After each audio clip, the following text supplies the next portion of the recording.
Si cometo un delito, no solo me escapo cantando y riéndome de ti, sino que además, si me quieres denunciar para que me castiguen, me burlo de ti y por si fuera poco, castigo a los jueces que intenten castigarme.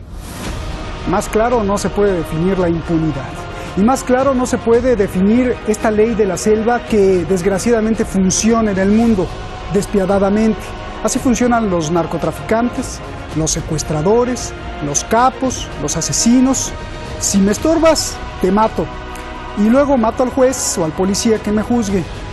Y la cosa es aún peor cuando se utiliza a uno de los brazos militares más poderosos del mundo para cometer atropellos. Cuando se utiliza además a soldados como títeres para conseguir las riquezas. Parece ser que este es el camino de Donald Trump, que quiere proteger ante la Corte Penal Internacional. Soy Roberto de la Madrid y desde esta parte del mundo clave en la historia, detrás de la razón.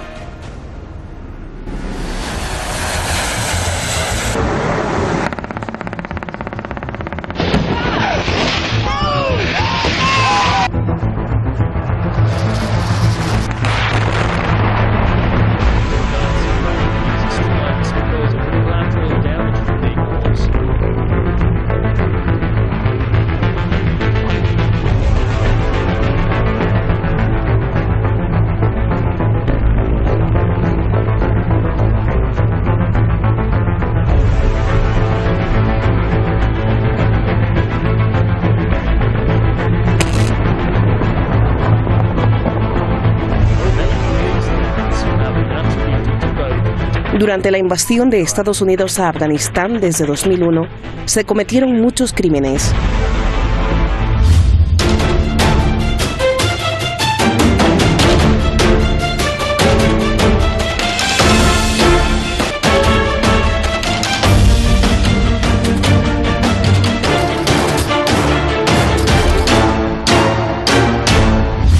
Esta es la Corte Penal Internacional.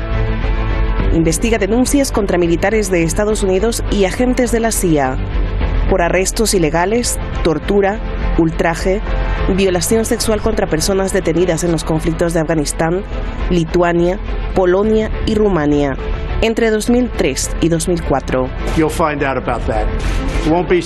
Pero Donald Trump no quiere que se haga esta investigación. Desde que asumió la presidencia, ha acusado a esta corte de corrupción. As far as America is concerned, the ICC has no jurisdiction, no legitimacy, and no authority.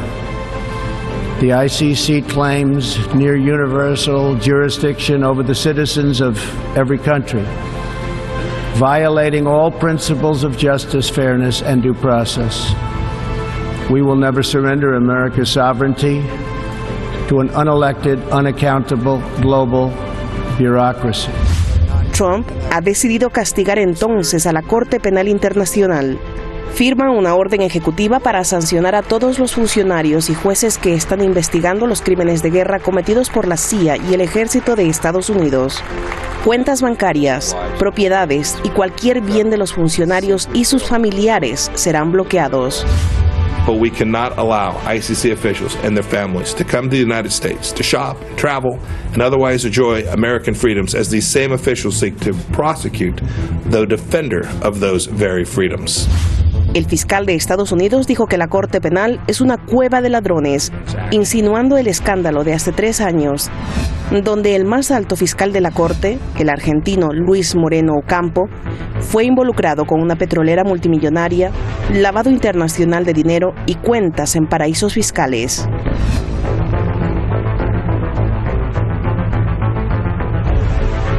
La Corte Penal Internacional está furiosa. Repudia la decisión de ser castigada. Es inaceptable que Trump interfiera con el imperio de la ley, dice. The ICC regrets profoundly La ONU, la Unión Europea, Human Rights Watch y varios países del mundo han condenado a Donald Trump por castigar a la Corte Penal Internacional. La Corte Penal Internacional, con sede en La Haya, Países Bajos, tiene la misión de castigar los crímenes de genocidio, de guerra, de agresión y de lesa humanidad. Pero las potencias como Estados Unidos, Rusia y China no reconocen la figura de este tribunal.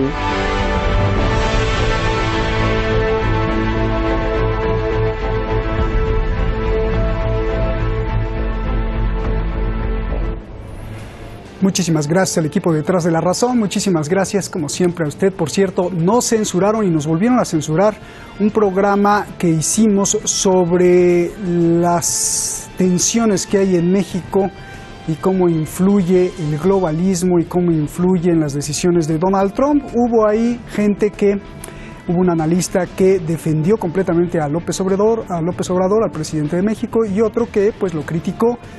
Lo subimos 2 veces y 2 veces YouTube nos lo quitó. Habría que preguntar por qué. Ya apelamos, pero YouTube no contesta nada y es lamentable. Ya nos había pues alegrado porque nos había devuelto varios videos, pero la censura sigue y hay que denunciarlo, es lamentable. Tenemos programa de lujo. Juan Francisco Coloane, usted lo conoce muy bien.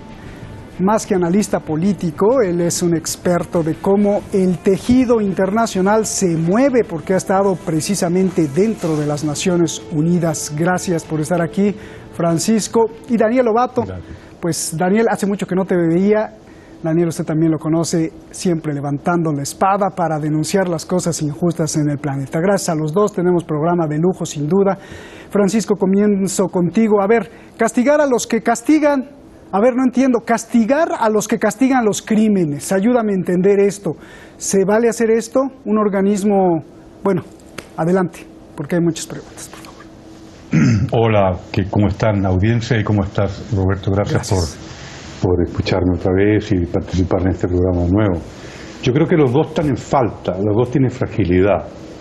La mayor fragilidad, claramente, la de Donald Trump o la del gobierno de Estados Unidos, en el sentido de castigar con esa severidad a los miembros de la Corte que puedan investigar, incluyendo sus familias.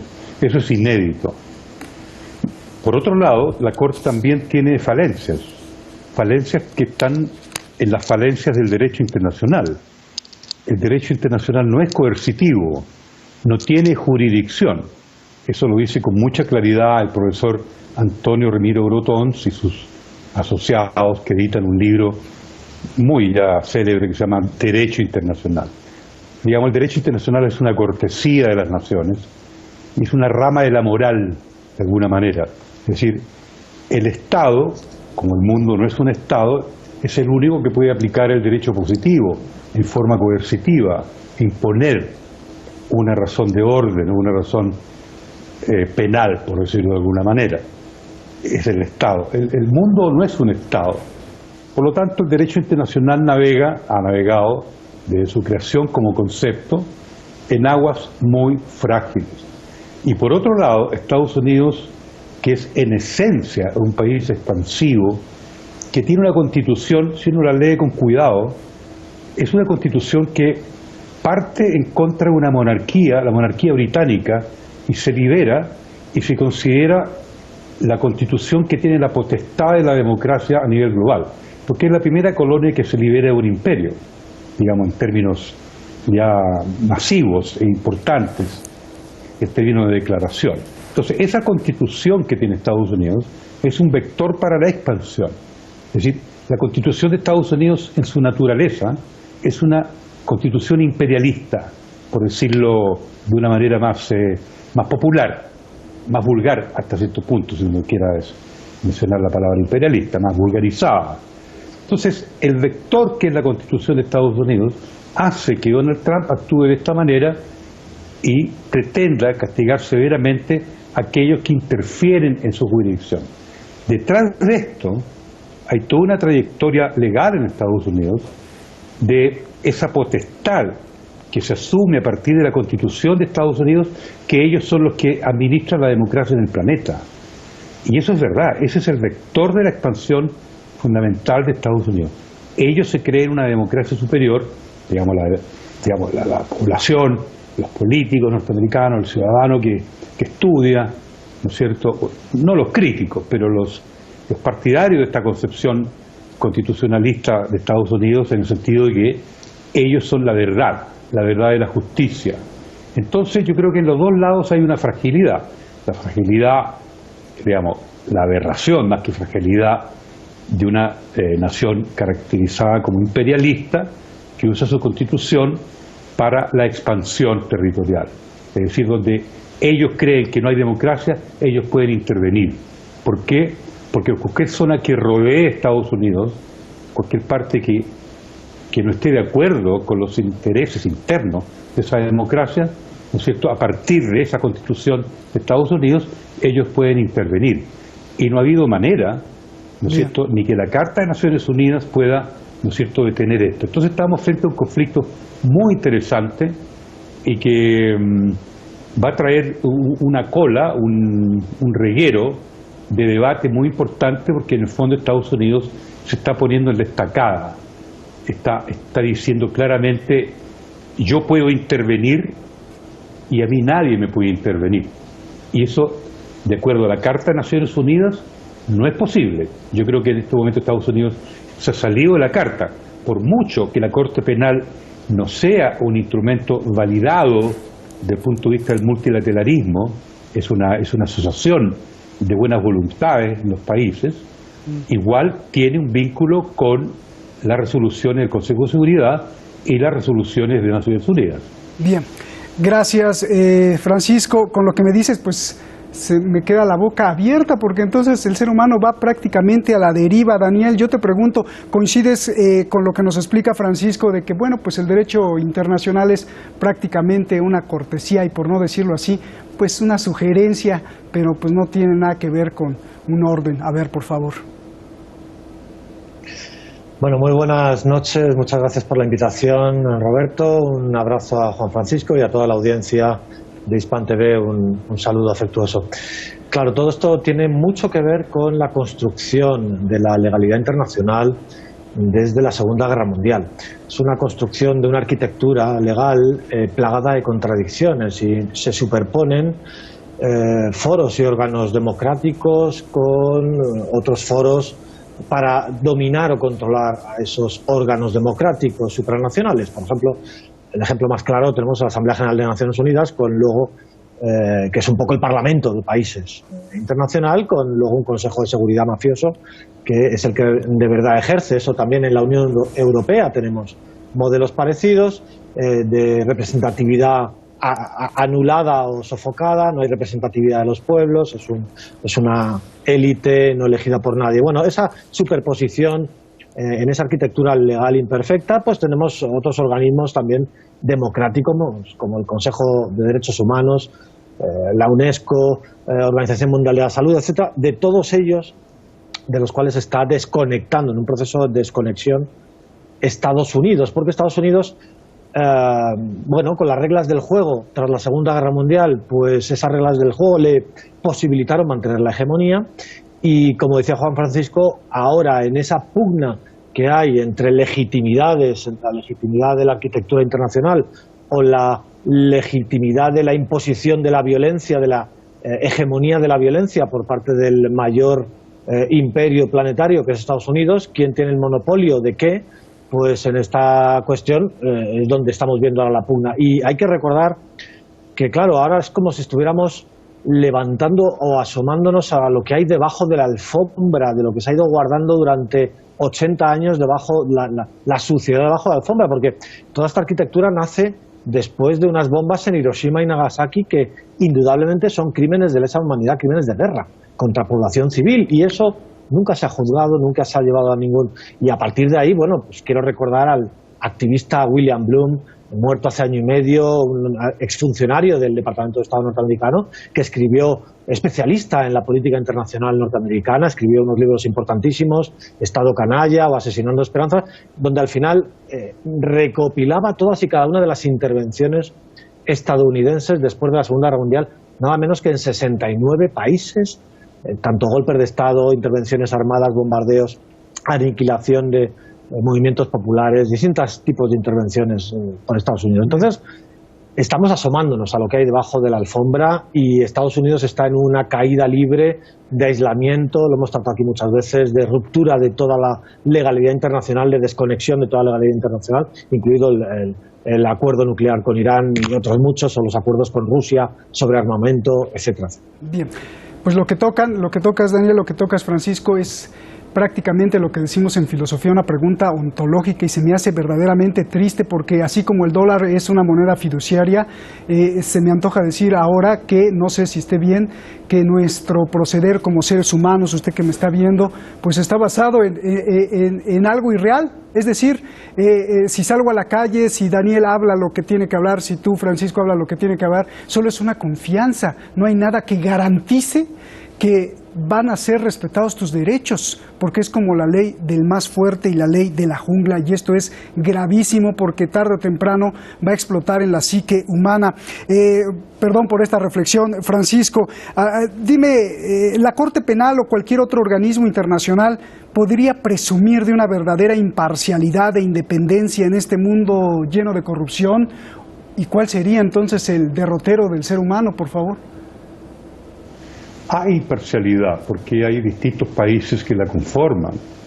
Sin embargo, el hecho de que ni Rusia, ni China, ni Estados Unidos hayan firmado el Tratado de Roma y hayan ratificado la existencia de la validez de esta Corte Penal Internacional está inmediatamente sentando una divergencia mayor. Respecto a tu pregunta concreta, sí, es una selva, así como decía nuestro estimado colega Lobato.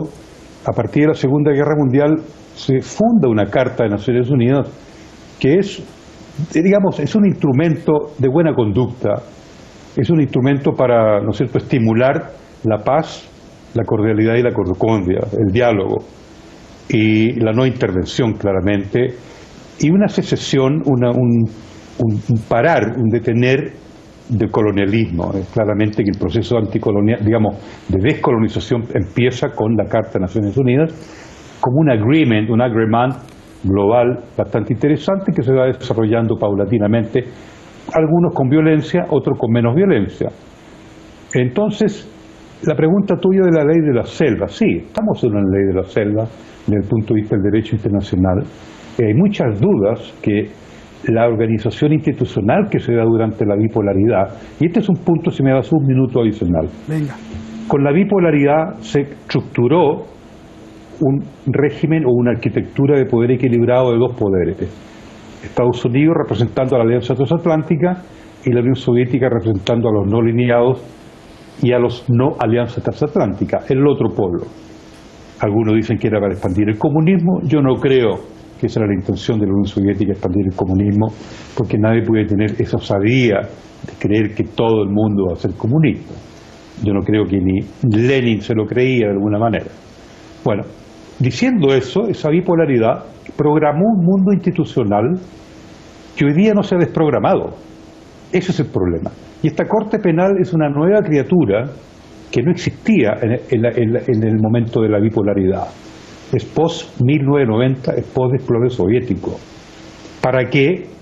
Porque se veía que había un desorden mundial, particularmente por la presencia de las corporaciones transnacionales. No quiero agregar un elemento adicional, pero es importante, que ellos empiezan a cooptar a los estados, y las transnacionales incitan a la expansión territorial en cada región y en cada país, por intereses económicos. Y los estados empiezan a desarticularse, menos Europa, mucho más Asia, África y América Latina, que son estados más vulnerables. Entonces, con la presencia del capital transnacional, los estados comienzan a perder vigencia, empiezan a perder autonomía. ¿Y qué sucede? Obviamente que el intervencionismo, la agresión y el expansionismo se estimulan. La Carta cada día de las Naciones Unidas empieza a ser más débil. Eso yo lo sentí como funcionario. Yo soy un típico funcionario que trabajó en plena Guerra Fría, los 70, los 80 y parte de los 90. Bien. Y entonces ahí nosotros veíamos que había que trabajar en dos polos, favorecer a este polo, el soviético, o el otro polo, el estadounidense, Alianza Transatlántica. Esa bipolaridad no se ha desprogramado. No se ha desprogramado. Estados Unidos, para ser hegemónico, tiene que ser contenido. Ellos no pueden ser hegemónicos en esta ley de la selva, como tú bien la llamas. Ellos tienen que tener contención.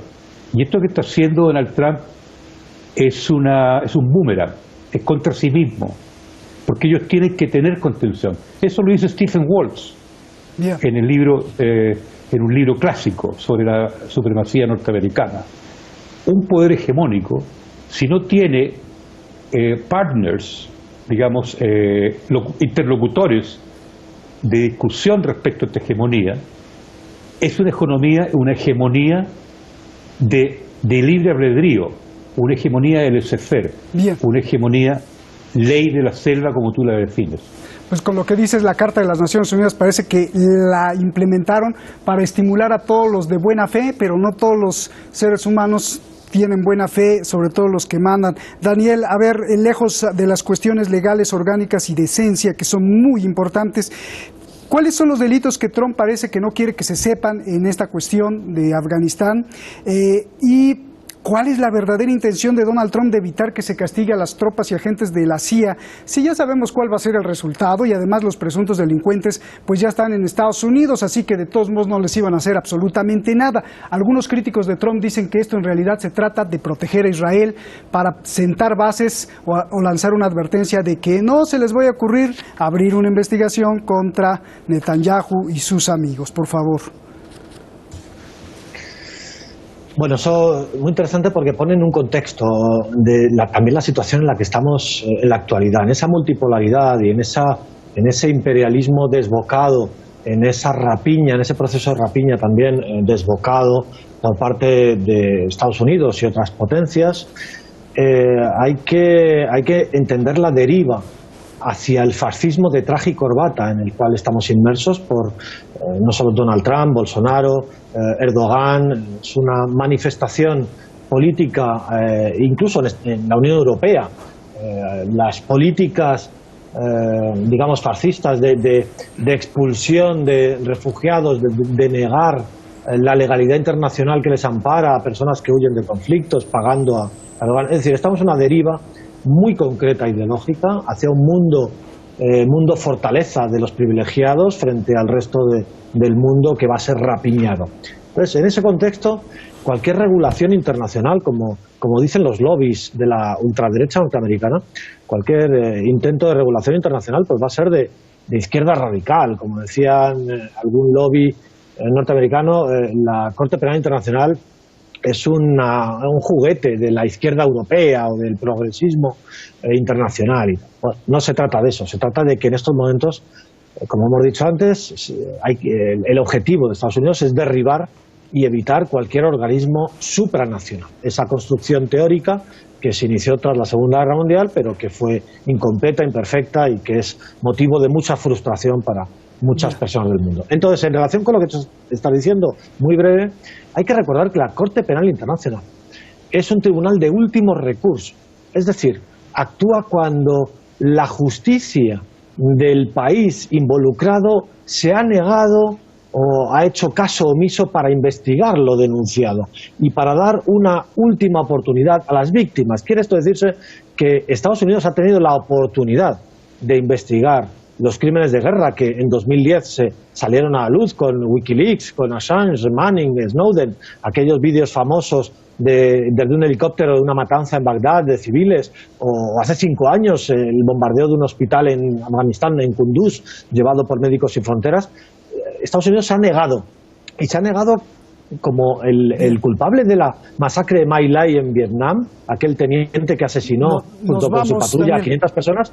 A cabo, le liberaron a los 2 años de estar en prisión. Por tanto, esa es la contradicción. Estados Unidos se ha negado a juzgar sus propios crímenes y ahora es lo que está en pugna por parte de la Corte Penal Internacional. Les agradezco mucho a los dos. Genial. Muy, pero muy profundo, de verdad, para disfrutarlo ahí con un cafecito. Vuélvalo usted a ver ahí en YouTube. Gracias, Francisco, gracias, Daniel.